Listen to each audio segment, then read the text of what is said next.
Hey everyone, welcome back to another Mattel Jurassic World review. Today we're taking a look at the new Dino Escape Fierce Force Chialingosaurus. Finally a new Stegosaur species for the Jurassic World line. I was excited for this figure when it was first announced, but I was not a fan of the paint scheme, and having it in hand, I still don't like the paint scheme. I think it's absolutely dreadful, but it is nice to finally have a new Stegosaur species for the line. And Mattel seems to be favoring Stegosaurs a little bit this year because we are getting a new Kentrosaurus a little bit later on down the line, so that's really exciting. End up getting this figure off of Amazon. It retails for just under $10, and I'll leave a link to that Amazon listing down below in the description. And I believe some people have started finding it at either Target or Walmart. I can't remember which store out on the West Coast, so it should be a matter of time before these start popping up in your area. This figure is part of Wave 2 of the Fierce Force lineup. It feels just like yesterday that Wave 1 just came out, so I'm happy that Dinoscape is just trucking along right now. So let's just go over the package really quick before we crack this little Stegosaur open. Comes in the new Dinoscape style Fierce Force packaging, like I've said a couple times. Fierce Force is just a rebranding of the Savage Strike line. Got the Dinoscape logo down here, Jurassic World logo up here. Behind the tail, we have blue as always, the smashed paddock fencing, and then turn the box around. Get a nice picture of how the Fierce Force action works on this Chialingosaurus, and then down here in the corner are the figures available in Wave 3. The Chialingosaurus is making another appearance. The absolutely terrible Fierce Force Velociraptor is coming back, and we have a new figure in this wave. It's just a repaint of the Savage Strike Dilophosaurus.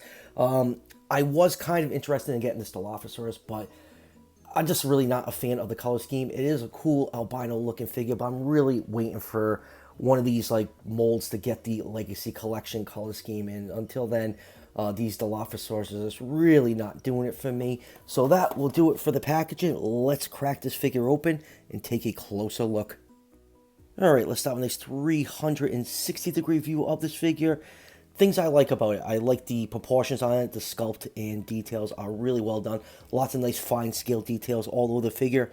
But unfortunately, all that detail is lost by the really bland and boring color scheme. Seriously, what is up with all the green in Dinoscape? There's a lot of green dinosaurs. Like I said, maybe there was a cheap sale on green plastic and Mattel was just using it.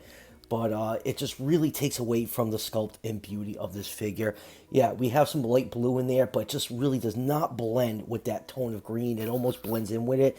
And then you have this, like, cat diarrhea yellow for the arms and the size of the body. Just Dinoscape has been really up and down for me. Some of the paint schemes have been good. Actually, most of them have not been that great. There's just been a few good ones. I like the Stegosaurus, the Carcharodontosaurus, and whatnot. But lately, just some of these figures, a lot of them are two-tone. I can't stand the two-tone color schemes. And then, we get a couple different paint apps on this one, and it's just not well done. It just really takes away from the beauty of this figure, and maybe down the line this figure will get a repaint and make it look a little bit better, but right now this color scheme is definitely not doing it for me. Alright, let's just do a couple quick measurements. This figure is about 8 inches long from the tip of the beak to the tip of the tail, and about 3¼ inches tall to that tall spine on its hip. So Chialingosaurus in real life was just over 13 feet long, so I'll put this figure just over that 1/18 scale range. Alright, let's zoom and take a look at some of the finer details on this figure. Starting with the head, it's a decent Stegosaur-like sculpt on there. It has the exaggerated features, which is typical for the Jurassic World line. You have a nicely painted beak right here. You can see the nostril sculpted in. The eye is painted yellow, and yet again, let me just get the camera to zoom in on that. The pupil is the base color plastic behind it, and it's a cat slit, which is really, really weird to see a slit pupil on an herbivore, and that just kind of bothers me a little bit. It's such a small pupil, it's not bugging me as much as it should be, but I would much prefer it to just have a round pupil. And then looking at the top of the head, you get some beautifully sculpted scale detail, lots of small scale variation all over the head. You have some spikes starting in right here that cast in hard plastic going down to the neck, some more large and small scales mixed in, and then turning over. You can see the throat detail is really, really nice. And then going down to the arms, I really hate the use of this, like I said, cat diarrhea yellow on the front legs. The front legs are cast in that. They have a little bit of that paint app on the side. The paint apps do match the plastic, which is actually really nice. Some companies usually have trouble matching the yellow paint to the yellow plastic, especially if you collect Transformers. We all know how Earthrise Sunstreaker turned out.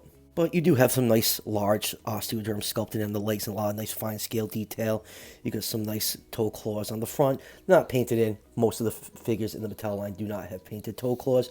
And then you have a shoulder spike right here. You can see I have a little bit of paint rub. That's how mine came in, but that can easily be touched up. The only thing I don't like about this shoulder spike is, there's not a lot of material of Chialingosaurus. Most of it is based off of Kentrosaurus, and that's why they included the shoulder spike on here.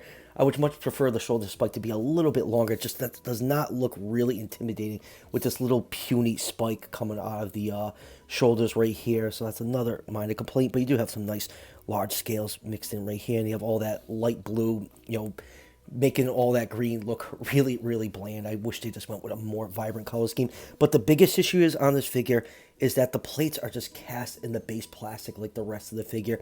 I just wish the plates were a different color. It would have really made this figure stand out. Let me just zoom out so you can see the plates a little bit better. They're just bland and they just blend into the figure and they just really don't stand out. When you get to these larger plates right here, they are cast out of a very soft, flexible rubber material, so you don't have to worry about, poking your eye out playing with this thing. And then look at the back, you do have some nice scales between those plates and some nice sculpted details on all those spikes. And then going down to the hind legs, still beautiful scale detail, a lot of nice muscle definition. Toe claws are sculpted in, and turn the figure over. Here is the scan code for those of you who want to scan this into the fax app. And then zooming back out, going down to the tail, you can see more of that light blue paint and the spikes. And then going down to the tail, you have 4 pairs of spikes. Most of the reconstructions, you look at this thing, it looks like Kentrosaurus, and it does not have tail spikes like this, but I do kind of like this look. It reminds me of the old Peabody Museum mount of Stegosaurus, where they gave it these 4 pairs of tail spikes. Actually, even the old Batat Stegosaurus figure has the spikes like this. So that's a cool little touch. I like it. And the tail spikes are made out of very soft, flexible material, and they are painted in a bone white color. So enough about the paint and details. Let's move on to articulation.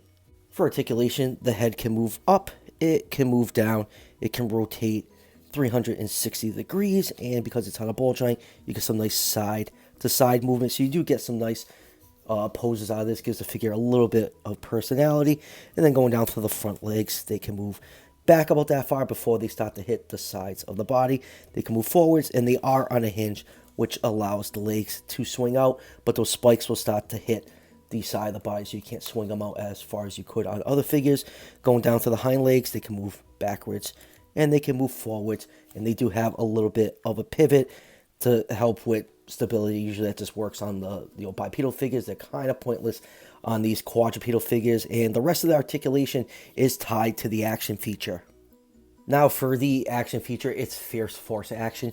You just want to grab the figure by its hind legs. I'm going to try not to obstruct it with my big stupid hands, but you just want to grab the tail and move it side to side, and the side of the front part of the body will swing side to side, trying to jam those shoulder spikes into whoever's attacking it. And that's another reason I wish these spikes were a little bit longer. It would be really cool, when you're playing around with these figures, to have that spike jamming into a carnivore. They're just really not that intimidating looking. So let me just show you what the action looks like from the top.